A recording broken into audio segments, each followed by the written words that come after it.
I'm down to dunk. And I'm down to dunk. I'm down to dunk. This is J-Dub, and I'm down to dunk. I'm Shea Gilgeous-Alexander, and I'm down to dunk. This is Lindy Waters, and I'm down to dunk. I'm Mike Muscala, and I'm down to dunk. This is Jay Will, and I'm down to dunk. This is Kenneth Williams, and I'm down to dunk. This is Lou Dort, and I'm down to dunk. We say this is Lou Dort, and I'm down to Dort. This is Lou Dort, and I'm down to Dort. Cracklin Oat Bran? Have you had Cracklin Oat Bran? No, No. Okay. but it's healthy. You a big oat brand guy? I'm a big Oat Bran guy.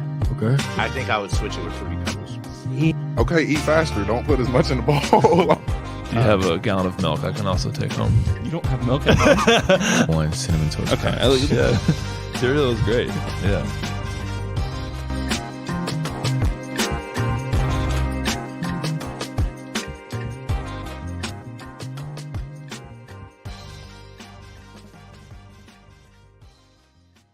Welcome to Down to Dunk. I'm your host, Andrew Schlecht. We're part of the Athletic Podcast Network. With me, never, ever on Wednesdays is Michele Berra. Michele, what's up?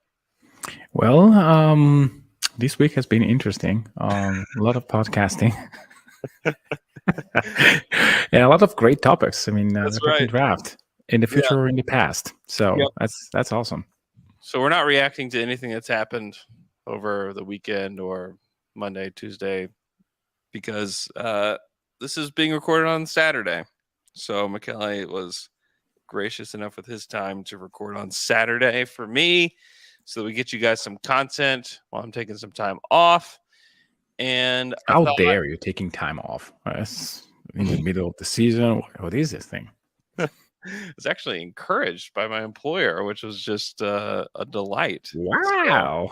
Yeah. So they need to get me out of here, apparently. Okay. Let's talk about this 2023 draft. This is it's a very interesting one. I honestly cannot wait for the lottery and for the day of the draft, not only for Thunder purposes, but just because, boy, I have no clue what the order is going to be with these players. Even when we know the draft lottery order, I have no clue. After 1 and 2 is like, yeah, it's a given. But then after that, like, are we sure that Amin Thompson's going 3? Like, are we sure Brandon Miller is going to go in the top 5? Are we sure that Jarris Walker is a top 8 guy? Like, I don't know. I guess we'll find out. Yeah. Let's I thought we could do a tankathon spin here. Nice. And talk about how we would order it, and then once we get to the Thunder, talk about who would be available and who we like in that range. So here we go. I'm simming the lottery. And oh boy, there are so many fun outcomes that happen. This is not a fun outcome for Oklahoma City. They slide to 11 Yeah. in this draft. They're currently 10th. They slide down to 11, which means that a team has jumped them. And the current draft order is number 1 pick is the Washington Wizards. Oh, the Wizards jumped also mine, but I have a better draft order than you have. I have the Spurs and the Magic have the 2nd pick, which is amazing for them. Wow. Yeah, that is amazing for them. Yeah. This is not as amazing for the Magic. The Magic get the 3rd pick in this one, and the Pelicans get the 2nd pick by way of the Los Angeles Lakers. And so another big boon for the New Orleans Pelicans. I think that it's safe to say that Wemby and Scoot will go number 1 and number 2. Yeah. The Wizards, hey, I'll just say that saves their butts big time. The Wizards. Maybe. Wow. You don't have the same confidence. I don't know. I mean, it's Wemby looks insanely talented, and I kind of want to go back to the fact that Luka. I mean, I always when I listen to every draft evaluator saying this is the best player since LeBron James. I really think that Luka is overlooked still. Yeah. Like he was leading the Euro, he was winning the EuroLeague by himself, Yeah. which is incredible. Wemby will not do that. No. Like it's the EuroLeague. It's tough. Sometimes it's tougher than the NBA. Wemby went down. Wemby went down a notch. Yeah, To he's play not. He's this not season. playing real competition. He's playing Pokuševski like competition. Like Yeah. maybe not to that degree, but it's the It's second. not. I was gonna say I don't think it's that bad, but it's not far off. Yeah, it's not far off. And I mean, Luka would have put off like 40, 15, and 15 in those leagues. I mean, There's a reason why he didn't play in that league was because he had so far surpassed it years ago. Yeah, exactly. So Luka at 16 was playing in a ACB Spain. Yeah. 16.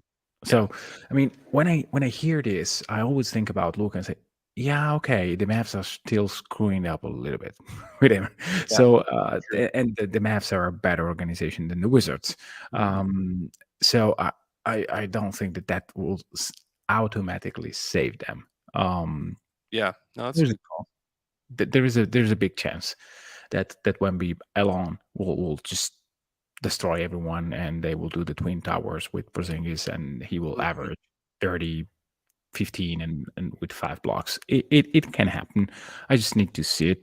And again, the talent gap is something that we need to have clear in our mind. There is that game against the G League that was a great game for Wemby. So. But it's still the G League, not the EuroLeague. So yeah, allow me for a little bit of. I'm not saying that he will not be an All-Star nor an All-NBA. I have trust that he'll have the chance to be that multiple times. But can he save the Wizards alone? I don't know that yet. Yeah, it would be interesting. I mean, this is obviously a long shot for the Zards and a long shot for the Pelicans now. But they get Scoot Henderson, I mean, they could definitely use a guy like him. If I were to give them a slot, like that would be one of the slots I would give them. And I think he's not necessarily the best fit with Zion, but Zion is a question mark with his health. And so getting a redo basically, and getting a guy like Scoot Henderson and hopefully Zion gets healthy, but it's hard to count on that. But you get a superstar in Scoot Henderson, it's like ridiculous. Now, Tankathon has the Magic taking Amen Thompson. Thoughts there? So let's analyze a bit the needs of the Magic. They really need someone who can lessen the burden of on Paolo Banchero, but they also need shooting. So it's Amen Thompson doesn't fit both needs for them. So I mean, it's if you erase everything else that happened this season, I mean, Brandon Miller there would be fun. I mean, he spaced the floor. He will give another body who is nimble enough with his feet and is agile enough where you can trust him to be an adequate defender. And he would just space the court amazingly well. That story is a huge burden, though. And I mean, I can't judge it from here. I'm not reading enough. I'm not following close enough. So it's really tough. If you suppose that Brandon Miller is out of the questions for non-basketball reasons, then I think that you have to bet on Amen Thompson talent, because he is a specimen, and you can think about it this way. I pick him and I just construct the rest of the roster accordingly. And that is something that you can do. He can be a great defender. You have size at every position that way, and it's not the bad way to construct your roster. You can get shooting elsewhere. You can You can pick a guy like Grady Dick later if you really need that. You have Franz Wagner, who is a piece that works perfectly well with Amen Thompson. Totally. So you can juggle picks to just find the right pieces to play with. So I think I would go Amen Thompson if nothing gets cleared out on Brandon Miller part. I would just get Amen Thompson. Yeah. I think so. The Rockets are next in this draft order. I think the Rockets would take Brandon Miller. I don't think that they care about the off-court issues that he's having. And they just We're picturing the Rockets as one of the worst organizations ever. They are. Which they probably are. They undoubtedly are. Yeah. And they're just, I mean, their drafts have just been talent grabs, which may or may not work. It's not working so far. And if they don't get one of these top 2 picks in this draft, it's going to be a huge, huge bummer for them. Yeah. And also for OKC, I kind of want them to be not terribly bad. Just a smidge better. Yeah, they may be terribly bad, especially if they don't get James Harden. Here's the thing: is that they've got a ton of money to spend this summer, and they're going to spend it. Promise you that. They're going to bring in veterans that may or may not help them. Like, that's going to happen. But of the remaining players, I think that Brandon Miller is probably going to be the guy. He's probably the most talented. He's averaging the most points out of anybody else, in this, unless they're going to take Chris Murray. They're not taking Chris Murray. So I think that undeniably it's Brandon Miller as far as talent goes. And I think that that's the way that the Rockets will go. 5 with the Pistons, which would be another big bummer for them. They're picking at 5 here again. The Tankathon has them taking Jarris Walker at 5. Yeah, it's a terrible fit for them. Just a terrible fit. They already have. They've got bigs. Yeah, he would probably be their most talented 4-man. But do you really want to put your? I don't know. It's unless you're a beef stew guy. No, I just am a guy that, like, I don't like to, they seem heavy. Yeah. Like, don't you have the same feeling? Like, they don't have guys that can fly around and just hit shots, and totally. They don't look like I don't know, a team that can play modern basketball. If you put Jarris Walker there, I mean, they want to play big. They want to. Play big. I know that's part. They would probably get Jarris Walker. He's big, no doubt. Yeah. I don't know. If I were them, I would just look elsewhere. But we were told that this draft was amazing in terms of depth and talent. I'm not sure I like it all that much. It's amazing in that I think that there's a lot of role players through like 15 or 16 that you're like, oh yeah, I could see how they make it. But it's not crazy deep, like, oh my gosh, like these guys are going to change franchises. Somebody within this mix will. Somebody within this mix will do it. Yeah. Who it is, I don't think anybody has any clue who it's going to be. Just like no one thought J-Dub would be the player that he is today. No one had any clue. I mean, at this point in the year, last year, at the beginning of March, I mean, he was in the 20s. Yeah. People just didn't have any clue who he was going to. So there's going to be somebody that pops here. But I think you're right that there's not anybody within this group that you're just like, man, these are going to be franchise changers. Like, I don't think the Rockets, Pistons, Spurs, Hornets, who all fell in this draft, are necessarily all just going to be super pumped because they find, the missing piece.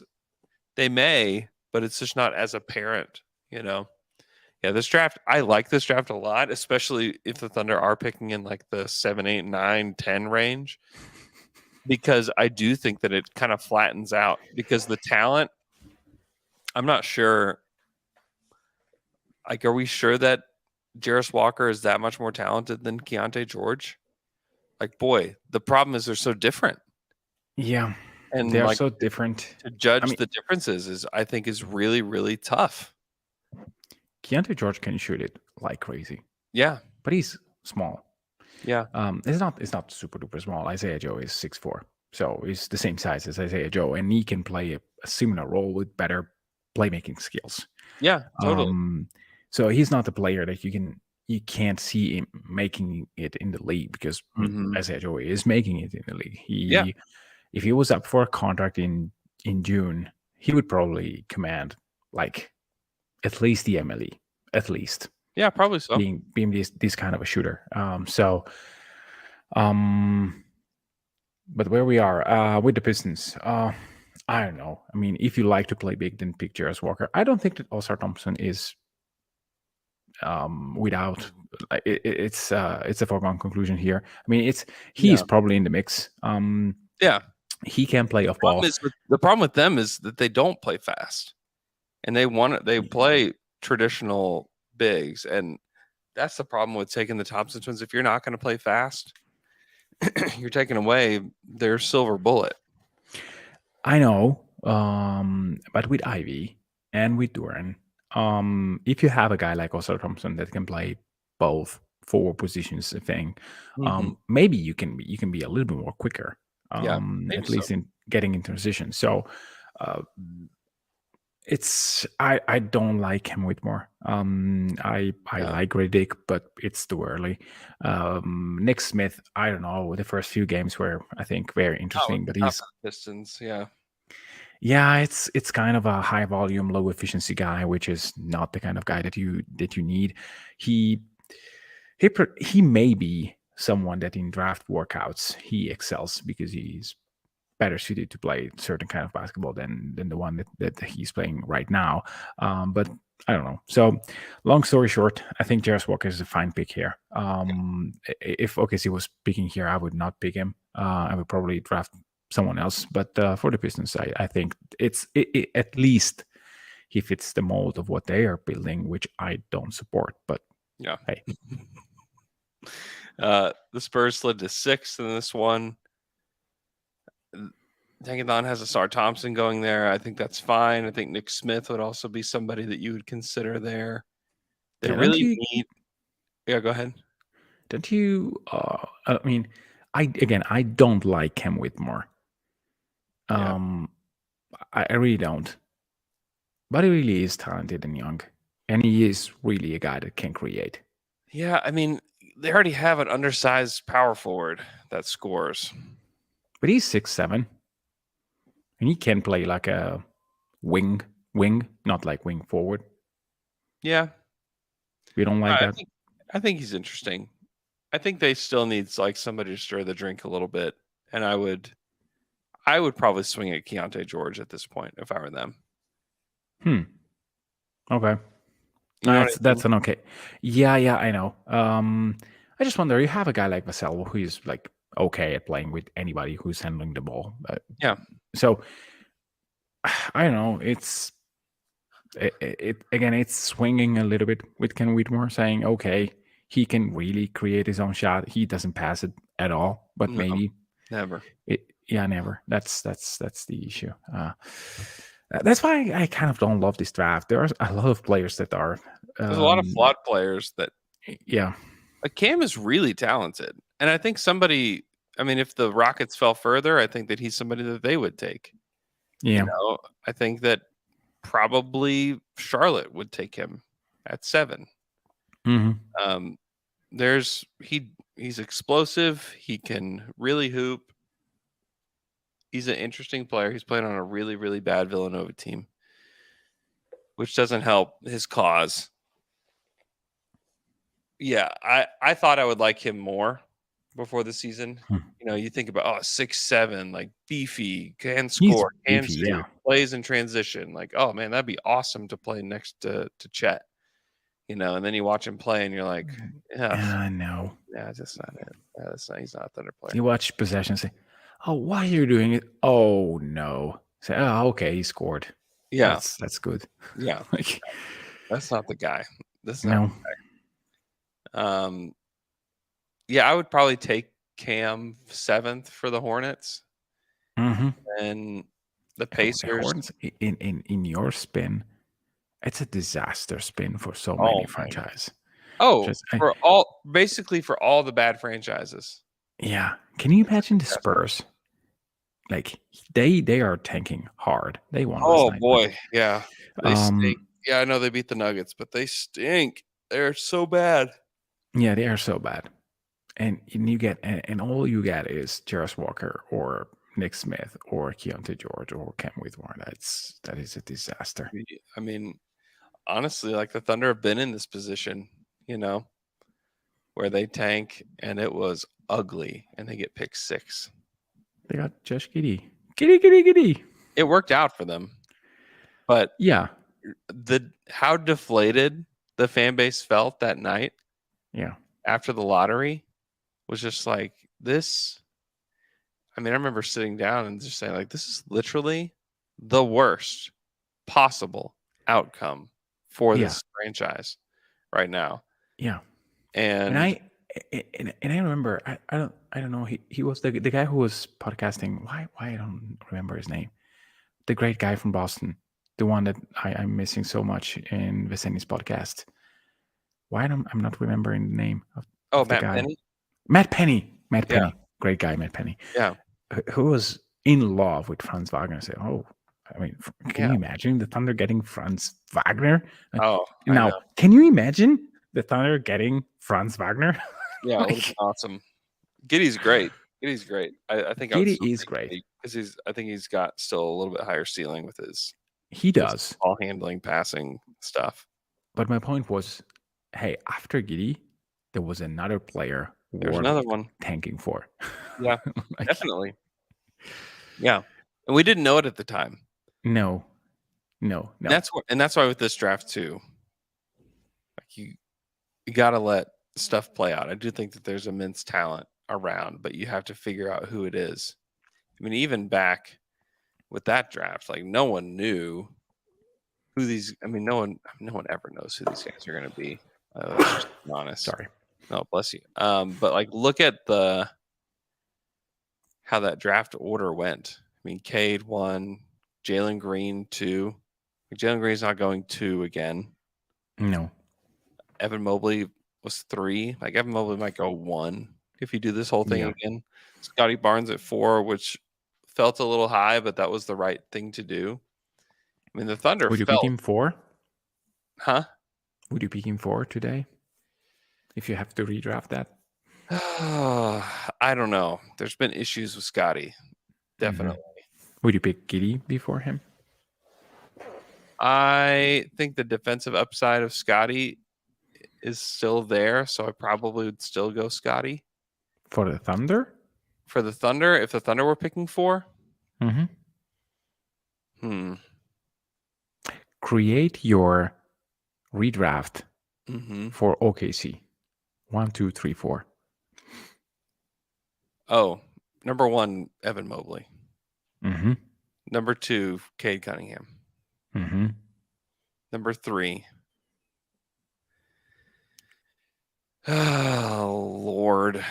Do you remember when we were thinking about drafting the guy from Gonzaga? Yeah. Oh, yeah. I loved him. Jalen Suggs. Mostly just because his name was Jalen. Like at this point, if you just take a guy named Jalen, like you're going to be doing pretty good. Yeah. Not in this particular draft though. No. I would probably just have Scotty at 3, Giddey at 4. Wow. I know Giddey has had a better season than Scotty. The upside of a wing or a big that's like so versatile, and I mean, imagine him and Chet next to one another defensively. It would be monstrous. I don't think that my top 4 will be like yours. I just think that Franz Wagner fits OKC so much. He does. Like if you think about a unit with Shea, J-Dub, Franz Wagner, Chet Holmgren, and whoever you want, even Dort, that unit will destroy everyone. True. So Just would you have Mobley, Cunningham, Wagner, Franz, Giddy? Franz and Giddy? Yeah. Yeah, not because I don't think that Giddy's upside is higher, Mm-hmm. but if I want to, I think that Wagner would actually maximize his talent and the others, and Totally. it would be so easy. Yeah. I don't know. I'm going back and forth, but I would pick both Giddy and Wagner before Barnes because I think that his non-shooting is so dangerous. Yeah. For OKC. Yeah. I hear you. Yeah, I still like his potential. I still think that he would function within what the Thunder do. Okay. Back to this draft. So the rest of the picks before the Thunder, now we can talk Thunder and what we think they could or should do. So 7, Nick Smith to the Hornets, 8, Cam Whitmore to the Pacers, 9, Grady Dick to the Magic, and 10, Keontae George to the Blazers is how this would all hammer out, according to Tankathon.com. Now, the players that are available at 11, Anthony Black, Bryce Sensabaugh, Kaysen Wallace, Dariq Whitehead, Jed Howard, Chris Murray, Rayon Rupert is available, Gigi Jackson, Taylor Hendricks, Maxwell Lewis, lots of different candidates here. Jalen Hood-Schifino, another Jalen. It's not an ideal spot for the Thunder, but I still think there's a lot of talent available. Your thoughts on if this? I mean, this could be a very reasonable outcome for the Thunder. Is it reasonable for you that OKC has the chance to go up 2 spots pretty easily in this draft? Can we make it this way? If it's me, I wouldn't spend the assets to do it because I like the guys that are available. I know you like one guy that is available, and you put him there. I know, but I didn't put him there. For the sake of discussion, Andrew. For the sake of discussion, let's make Keontae George, Grady Dick, Ken Whitmore, Anthony Black available because I think that Ken Whitmore is not a Thunder guy at all. So just Keontae George, Grady Dick, Anthony Black. These are the 3 guys that I think have the most talent around there. I think that Keontae George fits OKC a lot. He would just be someone that can really score, can pass the ball. He can drive to the rim. He doesn't have size. But a guy that takes 7 shots from 3 per game, hitting not a great percentage because it's, I think, 35%, around that number. I don't have it in front of me. Now I do, and it's 34.9. But he's shooting 80% from the line. And it's crept up too because he started off pretty rough. Exactly. He was up the first 5 games and down, and then he's coming back up. So I think there is an easy place for him to play for the Thunder. He's just your guy off the bench that can handle a bit, space the court, hit the shots. Being an alternative to Isaiah Joe, you always need those guys. So super duper easy pick to make, and I think that he has some juice as an offensive player. Yeah, less juice but better shooting. Grady Dick. I know that he is in the mold of Kyle Korver, Corey Kispert. He's a young shooter with size, but literally nothing else, which is not true for any of those players. But the allure is the shooting. It's not that they cannot play basketball. They can move around. They can make a pass. They can rebound. They can fight. But you know that when you see him play, he's not playing the way in which Mark wants to play. He's not the drive first guy. He's not the let's make a crazy good Oki pass if I don't have the best possible shot. He's not that guy. Fire away. Yeah. But if you have a 6'7" shooter, I mean, this team will make him shine because he will hit, I don't know, 38% of his shots. Well, look at it, individually. how Isaiah Joe has shined. You know, like it's not Yeah. hard to picture it. It's not hard to imagine a shooter functioning in this offense. You No. know, the question is, does he have the upside that a guy like Anthony Black has, or Keandre George for that matter? I think that the guy with the highest upside here is Anthony Black because of he can do all the other stuff. But also I kind of want to stress this fact. I know that upside has more to do with other stuff that are not shooting, but a shooter has upside in ways that others don't. Like Klay Thompson was not this super duper high level talent, but with his shooting, I mean, I remember when people was questioning if Klay could actually dribble the basketball. Like, can he dribble the basketball twice? Yeah. Like, can he? And he is a super duper all-star.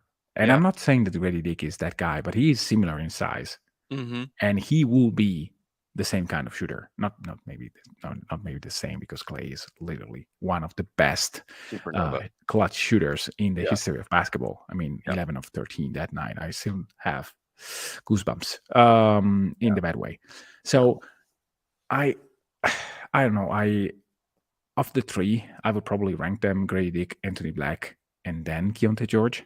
Mm-hmm. Because again, to me, giving space to Shea is the number one priority among all. They already have 4 guys in their potential starting unit that can be elite ball handler and decision maker. Yeah. Just put a guy that can hit the shot from everywhere in the court, and you will be okay. You will actually be great if you have a guy with size that can do that. Mm-hmm. Yeah. They will not pick him. I know. They will not pick him. He's going to be your AJ Griffin of this year. Like, book it. I like him more than AJ because he's tall. I like him more than AJ too. But like, I'm just saying, like, book your AJ Griffin feelings for the draft, for draft night, and like just put him on repeat. You know. Yeah. Because 84% from the free throw line and 41.2% from 3 on 6 attempts. Yes. Yeah. Come on, man. It's easy. Getting your feelings about it, because I think they're going to take somebody who can do lots of things. And that's why like Anthony Black would be a candidate. I'm not saying they're going to take him. I have no insider knowledge about this, by the way. Like, I don't want people to get the impression that I like have some kind of insight on this. I don't. I am just reading the tea leaves of what they've done in the past and the kind of players that they've picked. And he just checks so many boxes for them. I mean, size for position, check. He's 6'7", 200 pounds. Is he a passer? Yes, absolutely he is. Is he a guy that I think culturally fits the team? Everything that I've heard, yes. He can play multiple positions. He can defend. He can do so many things. I mean, his game against Auburn was outstanding. He had 19 points, 6 boards, 6 assists, 2 steals in that game. 6 of 8 from 2. He didn't make a 3, but he gets to the free throw line. That's like another thing that he does really, really well. And he was 7 of 9 from the free throw line in that game. Like, getting to the line 9 times, like shooting 9 free throws, is a pretty big deal in college. It's a lot harder to make that happen, and he's a guy that can do that. He's averaging 5 free throws a game in college, which is a lot. He takes threes. He's only making 31% of them. He's shooting 70% from the free throw line. That's the big bummer for me. And it's the most stay away stat for me right now. And honestly, he maybe stay away because of that. And I may be overrating him because of all the other stuff that I really like. Mm-hmm. Because like take Sohan for instance. Obviously these guys are different players, but like, I'm not confident the Thunder would have even taken Jeremy Sohan in the draft because of the shooting. And so Anthony Black might be a guy that they don't take because of the shooting. But I really like his feel. I really like Yeah. the way he plays. The shooting is definitely a giant question mark. And it may be a big enough question mark where they're like, yeah, we can't bring this guy in.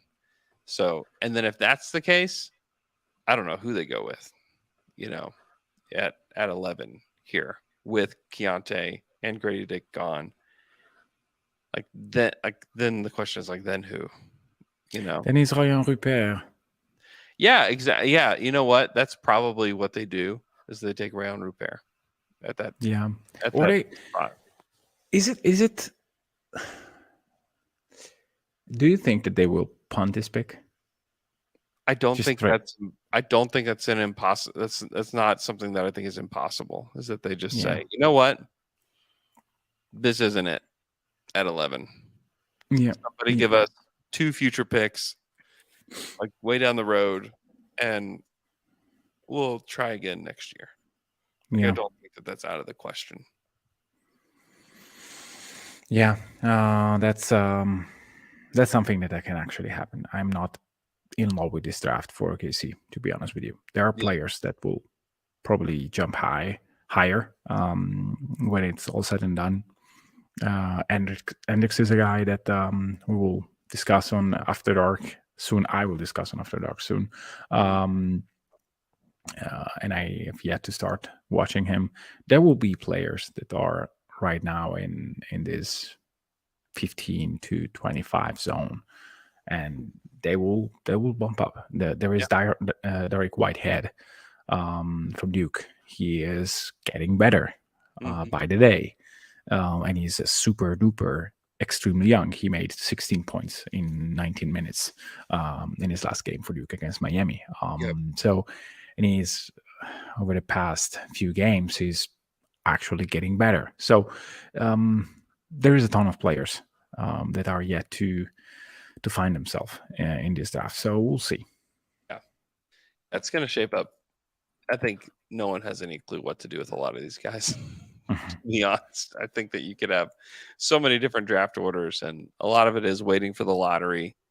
And then, even then, I'm not sure that I could confidently make a mock draft that would resemble what the draft is going to be like at all. So it makes it exciting, certainly, to see how it all shapes up. So thanks so much for listening to this episode. We will be back on Friday with the Fry Pod crew.